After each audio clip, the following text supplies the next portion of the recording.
Welcome viewers, এই মুহূর্তে একটি গুরুত্বপূর্ণ আপডেট এসএসসি 2016 প্যানেল বাতিল মামলা নিয়ে। এই এসএসসি 2016 যে প্যানেল বাতিল মামলা যেটি সুপ্রিম কোর্টে বিচারাধীন, তার যে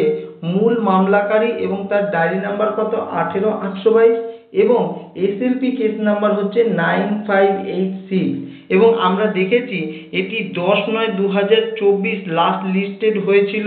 মাননীয় প্রধান বিচারপতির বেঞ্চে, কিন্তু সেই মামলাটির হিয়ারিং হয়নি এবং যার ডেট কিন্তু দেওয়া হয়েছে 24/9/2024 এবং তারই মাঝে যে গুরুত্বপূর্ণ আপডেটটি সেটি কি না, সেটি হচ্ছে এই মামলার সাথে আবার কিন্তু এসএলপি ট্যাগড হয়েছে এবং সেই এসএলপি ডায়েরি নাম্বার আমরা এখানে দেখতে পাবো। দেখুন, 1 নম্বর কোর্টেই কিন্তু এই এসএলপির হিয়ারিংটি উঠেছিল এবং সেখানেই কিন্তু এটি পারমিশন পেয়েছে, অর্থাৎ গ্র্যান্ট হয়েছে এবং সেই ডায়েরি নাম্বার দেখুন 38884 এবং আরেকটি হচ্ছে 33273, 26411 এবং 34773।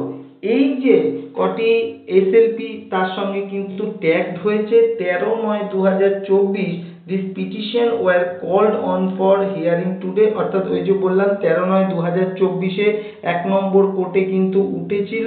এবং সেখান থেকেই কিন্তু এই এসএলপি গুলো ট্যাগড হয়েছে, পারমিশন পেয়েছে। দেখুন, permission to file the special leave petition granted এবং কার সঙ্গে ট্যাগ রয়েছে, ওই যে বললাম এসএলপি কেস নম্বর 9586, তার সঙ্গে কিন্তু ট্যাগ হয়েছে এই এসএলপি গুলো। এবং এই যে কটি এসএলপি বললাম সেগুলো যদি আমরা একটু ডায়েরি নম্বর দেখে নিই, যে প্রথম বললাম 38884 কে না Amit Kumar Bera versus the state of West Bengal এবং এইটি দেখুন এই 13/9/2024 কিন্তু লাস্ট লিস্টেড হয়েছিল এবং honourable the chief justice honourable mister justice JB Pardiwala and honourable justice Manoj mister বেঞ্চে, অর্থাৎ 1 নম্বর কোর্টে উঠেছিল এবং সেখানে কিন্তু এটি ট্যাগ হয়েছে এবং এর পিটিশনার বললাম অমিত কুমার বেরা এবং আরো পরে দেখব যে 33273 বলেছিলাম, সেই 33273ও কিন্তু দেখুন 13/9/2024 লাস্ট লিস্টেড হয়েছিল অনারেবল দ্য চিফ জাস্টিসের বেঞ্চে এবং তার যে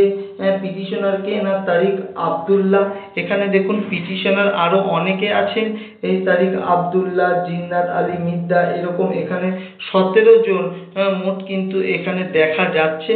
এবং শুধু 17 নয়, পরে আরো আছে দেখুন এখানে মোট সব মিলিয়ে এখানে 70 এবং পরবর্তীকালে আরো নিয়ে টোটাল মোট এখানে 91 জন কিন্তু পিটিশনার এখানে দেখা যাচ্ছে এবং পরে আরো একটি এসএলপি, সেটি হচ্ছে কত না 26411। এই 26411 এই ডায়েরি নাম্বারও কিন্তু ওখানে লিস্টেড আছে, ট্যাগ হয়েছে এবং তার লাস্ট লিস্টেড দেখুন 13/9/2024 কিন্তু এটা উঠেছিল। এই এসএলপি পিটিশনারের নাম হচ্ছে কি না প্রতাপ পাল এবং পরবর্তী এসএলপি কত না যার ডায়েরি নম্বর 34773, যার পিটিশনারকে সঞ্জিত সেন এবং এটিও কিন্তু 13/9/2024 উঠেছিল অনারেবল দ্য চিফ জাস্টিসের বেঞ্চে এবং সেখান থেকে কিন্তু ওই মামলাটিও ট্যাগড হয়েছে এবং এখানে পিটিশনার আমরা দেখতে পাচ্ছি এখানে 17 জন এবং পরবর্তীকালে আরো পিটিশনার এখানে দেখা যাচ্ছে, মোট 27 জন পিটিশনার কিন্তু এখানে আছে। এবং আমরা কি দেখলাম না, এই যে 4টি এসএলপি, এই 4টি এসএলপি কিন্তু অর্ডার হয়েছে যে ওই মামলার সঙ্গে ট্যাগড হওয়ার জন্য। এবং এই এসএলপি 4টি ডায়েরি নাম্বার কি না 38884, ডায়েরি নাম্বার 33273, ডায়েরি নাম্বার 26411 এবং ডায়েরি নাম্বার 34773। ধন্যবাদ।